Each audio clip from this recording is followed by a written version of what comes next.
Bonjour Sophie, Ça va bien? ça va bien toi? Mais oui. Ça a l'air qu'il y a eu des changements récents à la vérification avant départ. Est-ce que tu pourrais me parler de tout ça?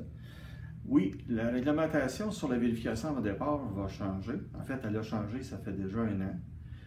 L'application ou la mise en vigueur, si on veut, de la réglementation commence le 20 novembre 2016. OK. Parce que c'est récent qu'on en entend parler, donc on croyait qu'on était peut-être pas préparé chez Transwest, mais au contraire, je crois que l'information était déjà disponible, si j'ai bien compris. Je comprends l'inquiétude des gens parce qu'ils en ont entendu parler sur les médias sociaux ailleurs, qui ont peut-être déjà préparé des vidéos puis des choses des choses d'information. Chez Transwest, ça fait un an qu'on est prêt déjà. On a intégré dans les cartables au mois de novembre dernier, en 2015, tout le contenu de la réglementation, en fait, toutes les défectuosités mineures et majeures, et puis toutes les nouveautés sont en surbrillance dans les cartables, aux pages 2.5.6.7 et 2.8. Toutes les nouveautés à la réglementation sont déjà dans le cartable depuis un an et sont en jaune pour ceux qui les ont déjà vus, là, mais je trouve ça bizarre un peu que des gens me le demandent, là, parce que c'est là depuis un bout déjà. Ouais, je crois en fait que c'est peut-être parce qu'on en entend parler depuis tout récemment, donc on croyait que c'était peut-être quelque chose de nouveau. Oui, bien, ce qui est nouveau, c'est l'application. Mm. Parce que même si la réglementation avait déjà été mise en vigueur, c'est l'application qui commence le 20 novembre. Puis à partir du 20 novembre, ben, il va y avoir une nouvelle fiche, un nouveau rapport de ronde de sécurité que les gens vont devoir apprendre à utiliser. C'est pas très, très compliqué. Il y a des changements majeurs sur cette fiche-là, dans le sens que chaque chauffeur va devoir faire sa propre fiche. On ne pourra plus avoir deux signatures sur la même feuille.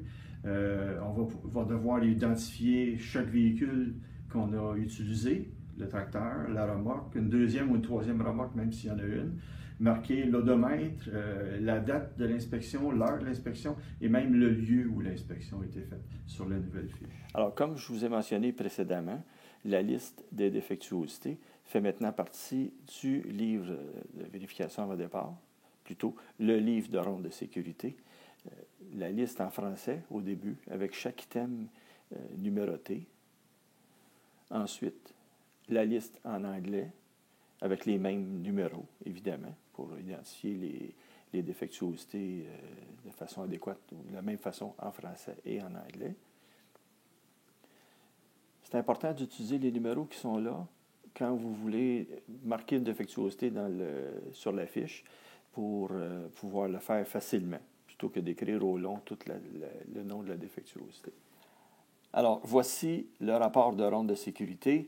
Pas oublier de cocher la case identifiant le terminal auquel vous êtes rattaché, le numéro de plaque du véhicule, la province dans laquelle le véhicule est immatriculé, l'odomètre, s'il y a une défectuosité oui ou non, l'heure, la date et le lieu de l'inspection. N'oubliez pas non plus de vous identifier, nom et prénom en lettres moulées, et de cocher la case appropriée et la signature. Ensuite, si vous trouvez des défectuosités, suivre les directives que je vous ai données plus tôt en identifiant la défectuosité, en marquant le numéro de la défectuosité, ainsi qu'une brève description si ça contient beaucoup d'informations.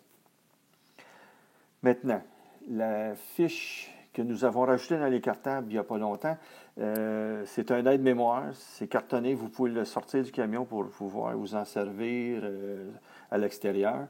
Le but de ça, c'est pour s'assurer que tout le monde puisse facilement identifier les défectuosités. Alors, pendant votre ronde, vous pouvez l'amener avec vous pour circuler autour du véhicule pour vous aider à identifier comme il faut les défectuosités.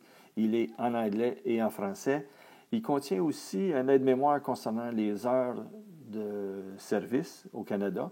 Et sur la première page, la réglementation telle qu'elle est prescrite en Ontario, toutes les défectuosités mineures et majeures de l'Ontario. Alors, dans le cartable, comme je vous l'ai mentionné plus tôt, aux pages 2.5 à 2.8, Au 20 novembre 2015, nous avons, quand la nouvelle réglementation est entrée en vigueur, nous avons rajouté la liste de toutes les défectuosités. Déjà, on les connaissait, parce que c'est pas nouveau, la réglementation. Même si elle rentre en force le 20 novembre 2016, elle est déjà en vigueur depuis un an.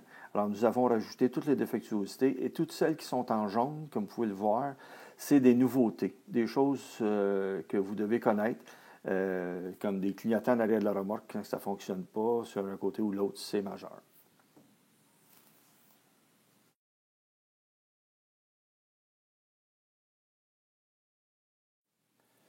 S'assurer que le dégivreur du pare-brise fonctionne correctement, sinon c'est une défectuosité mineure. Item 3.1 de la liste. S'assurer que les pédales d'accélérateur et d'embrayage fonctionnent correctement, sinon c'est une défectuosité mineure. Item 4.1 de la liste.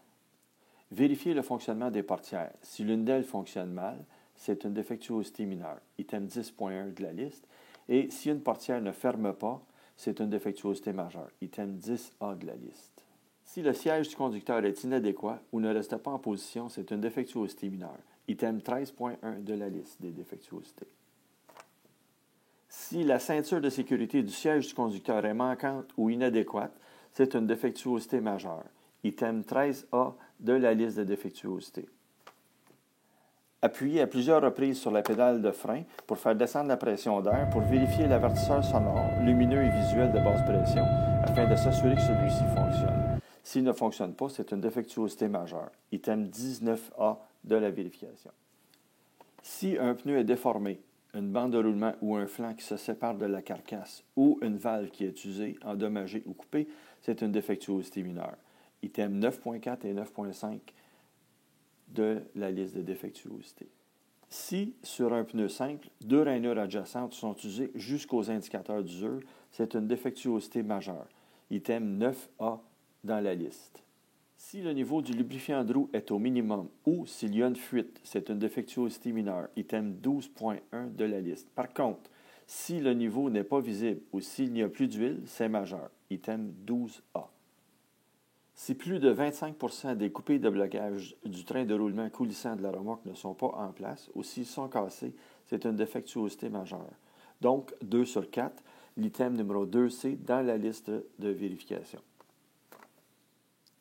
Lors de la vérification, assurez-vous qu'aucun élément de fixation de l'essieu est fissuré, manquant ou cassé. Sinon, c'est une défectuosité majeure. L'item 14C sur la liste de vérification.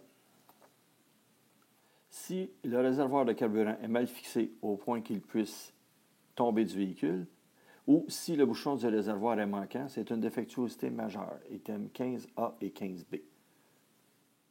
Et pour terminer, au niveau de l'éclairage, la nouveauté au niveau des clignotants arrière du véhicule, si le clignotant côté gauche ou le clignotant côté droit ne fonctionne pas, c'est une défectuosité majeure, l'item 8B dans la liste. Et pour la remorque, si le clignotant, quand vous êtes attelé sur une remorque, si le clignotant côté gauche ou le clignotant côté droit ne fonctionne pas, c'est aussi une défectuosité majeure, l'item numéro 8B à la liste des défectuosités. Donc, en conclusion, Claude, si les gens ont encore des questions suite à l'observation de la vidéo, qu'est-ce qu'ils peuvent faire? Bien, je suis disponible du lundi au vendredi de 8h à 5h. Je suis à mon bureau ou des fois je suis en classe, évidemment, ça fait partie de mon travail. Mais les gens qui ont des questions, s'adresser à Géraldine ou à Yannette ou même à Sylvain Doucet le soir après 9h ou la fin de semaine Jean-Pierre ou Mario.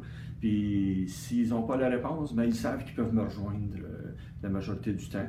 Et du lundi au vendredi, comme je vous dis, là, je suis à mon bureau. Ou vous pouvez m'envoyer un courriel. Je vais répondre à tous mes courriels. C'est cdesforges@grouptranswest.com. cdesforges, CDESFORGES. Et je réponds tout le temps à tous mes courriels. Bien, merci beaucoup, Claude. Puis, n'oubliez pas, vous pouvez aussi vous référer dans le cartable des camions ou même sur l'intranet pour trouver l'information peut-être avant de communiquer.